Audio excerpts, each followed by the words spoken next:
A lot has happened yesterday. The transfer deadline day was crazy to see the list. We've seen moves from left, right, center, unexpected moves. I mean, the move of Joe Marcel to Bayern.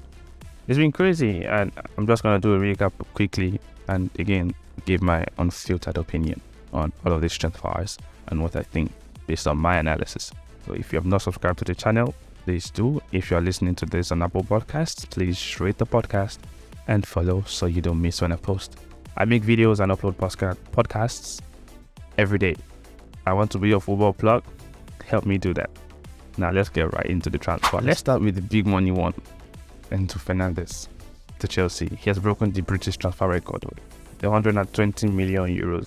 First of all, I think Todd Boehly and the other guy, forgetting his name right now, I think they're doing a fantastic job. They have hacked the financial fair play system, and it's quite interesting. They're going to pay off this money over 8 years. Enzo Fernandez has a contract till 2030, and that's quite crazy. I mean, I didn't see contracts given for that long. Only Chelsea does this with Kepa. I think they gave him a 7-year deal when he came. Possibly that's what Abramovich did. It's even possible that Abramovich is the one funding Todd Boehly from behind. That'd be crazy, no? Anyways, on to the next. I said this on my Instagram. I don't think it's going to be possible for Enzo Fernandez to hit the ground running. I just think it's going to be too much of a jump.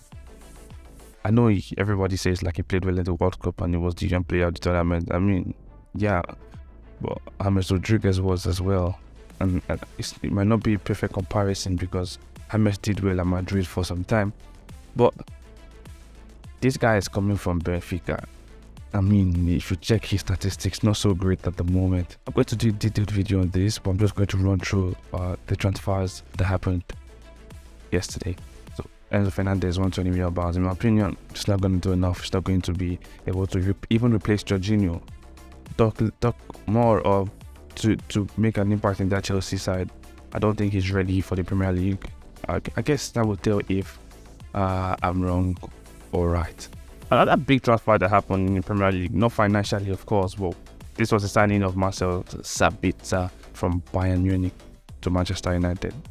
Interesting transfer in my opinion. Also very important because Eriksen was out injured, so it's going to be a problem to replace him. And then you can see why Manchester United will go and sign a player like that. It's one of the best box-to-box players in the world in my opinion. But he has fallen out of favour at Bayern under Julian Nagelsmann, so it's quite understandable to see why he would want to run to Manchester and play while Eriksen is injured. But it's only a loan move, so you might see him go back to Bayern after the season is over, or maybe Manchester United can just make his transfer permanent if he does well under this loan spell. But I think it's a fantastic signing in my opinion. That's a 10 out of 10 signing, just in my opinion. This one is a signing that I think is a signing for Arsenal. That's your Cancelo, even Manchester City to Bayern Munich. In my opinion, your Cancelo is an integral part of Pep Guardiola's team. Well, I can't seem to understand why they would let Joao Cancelo leave to Bayern, especially now that they are chasing the title. I don't see a real replacement in that squad. I only see Nathan Ake. I really don't see it. I can never understand the transfer. But for Bayern, it's a great signing because Benjamin Pavard has not been in form. He wasn't in form at the World Cup and he hasn't seemed to recover. Mazraoui has the heart problem, as I remember, so they are quite lacking in that area. Kimmich plays in the midfield now, so it's a fantastic signing. And now I think Bayern are very dangerous with Alphonso Davies on the left and now Joao Cancelo on the right. I think he has a £61 million buy option at the end of the loan spell. I think personally they're going to activate that back clause, and it's going to be interesting to see what happens from there. But Bayern actually are going to be very dangerous side now with both fullbacks in Alphonso Davies and Joao Cancelo. Another big one is Jorginho to Arsenal. Brilliant signing. Arteta and Edu have done it again. You might not know, but Thomas Partey and Jorginho actually have very, very similar stats. They do almost the same thing on the pitch. I'm going to make a separate video about this, so please subscribe so you don't miss that video. It's going to drop sometime later today. Jorginho and Partey in that Arsenal midfield, amazing, and they've gotten him for what, 12 million pounds. This guy is proven. He's an European champion. He's the Premier League. He's the Champions League winner. Sorry, he's a serial winner. He's very experienced. So, I mean, to get that kind of player for 12 million pounds. Sorry. He did deal until 2024. I think that's quite amazing. I know he has an option to sign for that year, so that's great. That's great for him personally. I think he's going to do very well at Arsenal. I think he can just help them to get over the line. Thinking about it, I think it might be a better option than Caicedo. He's more experienced. He can play football. No, he can play ball. So, man, amazing signing there from Arsenal. In my opinion, another 10 out of 10 signing in this transfer window, considering that they couldn't get Caicedo. One lucky transfer that happened was that Sabitzer left to Crystal Palace. In my opinion, that guy was never going to play for Arsenal again this season. In the last game, he just looked out of sorts, and it's great that he's going to go to Crystal Palace, maybe to get some playing time. I think that's needed. I think he lacks the experience now to be able to play at a team like Arsenal, especially at this stage where they are chasing for the title. So it's great for Sabitzer to go where there's less pressure on him. He can get some games under his belt. I think that's a great deal for both parties. I mean, in Crystal Palace and Sabitzer. Another one that happened in the other side of London. Pedro Porro to Tottenham Hotspur. That's great. That's a great one. I mean, we saw Jet Spence, who signed from the Championship at the beginning of this season. He left the club on loan to get some games under his belt. Doherty also left to Atletico Madrid in the transfer window. So Pedro Porro was a very good signing for Tottenham. I'm aware there were some complications in the transfer, but it's great that they've gotten that over the line. Now it's quite interesting to see how much of an impact he can make, considering that Antonio Conte's fullbacks are quite important to his style of coaching, to his playing style. So it's a great signing in my opinion. One of the craziest teams in the Premier League this season is Nottingham Forest. They've probably signed about 24 players in the transfer window deadline day. They have added Keylor Navas and Junjo Selvi. That takes them to about 24 players, over 150 million euros spent at the moment. It's great to see that they're not in the relegation spot. They're around 13th on the Premier League table now, so it's good that the money they're spending is working for them. But 24 players, that's 2/11. Another one is that Hector Bellerin has moved to Sporting Lisbon for Barcelona. He's still 27. I thought it was going to be a lot older. That guy's been around for a very long time. It's a shame injury has messed up his career, but I hope he can get some good games under his belt, probably rejuvenate his career over there in Portugal.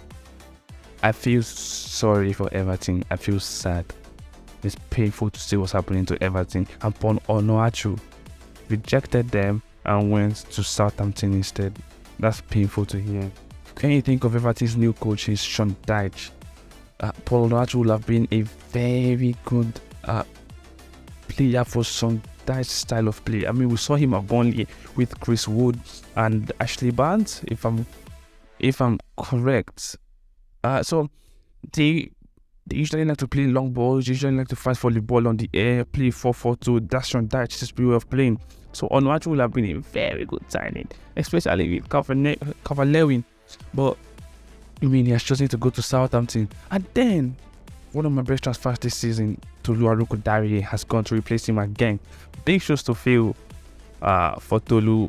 But I'm confident that this guy can do it. I mean, I've seen him play in Latvia, moving to Germany, and went to and now he's in Genk. So I'm curious to see what he's going to do over there at Genk. So why does this leave Everton now? They didn't get the transfers they needed. Sean Dyche is not going to have the players he wanted. Everton promised him 3 or 4 players before the window ended, but they lost all of those targets and they were not able to bring these guys into the team. Let me know in the comments if you think that Sean Dyche will be able to keep Everton up with the players that he has at the moment, I think Everton have enough quality to stay in the Premier League.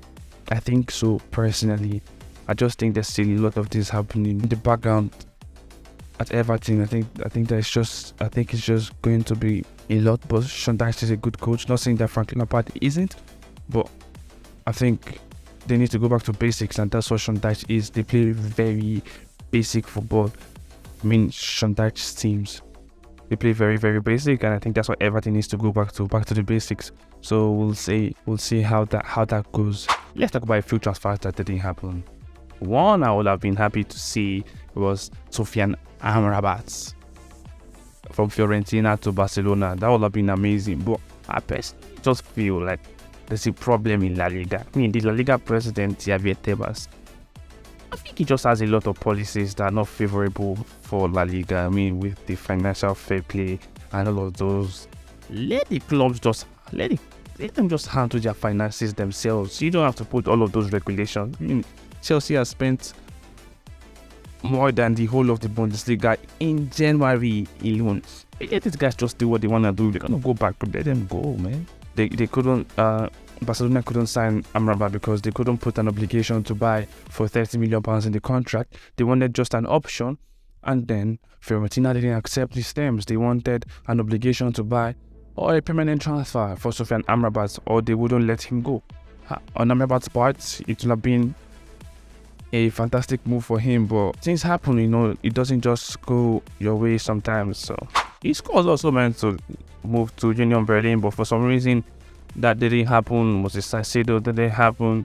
There's a lot of transfers that could have happened that would have made me very happy, but it is what it is, and it's just the world of football. So without much further ado, that's what's up in football. Please leave a like, please share, and watch out for my video on the Thomas Partey and Jorginho comparison. See you again tomorrow. Peace.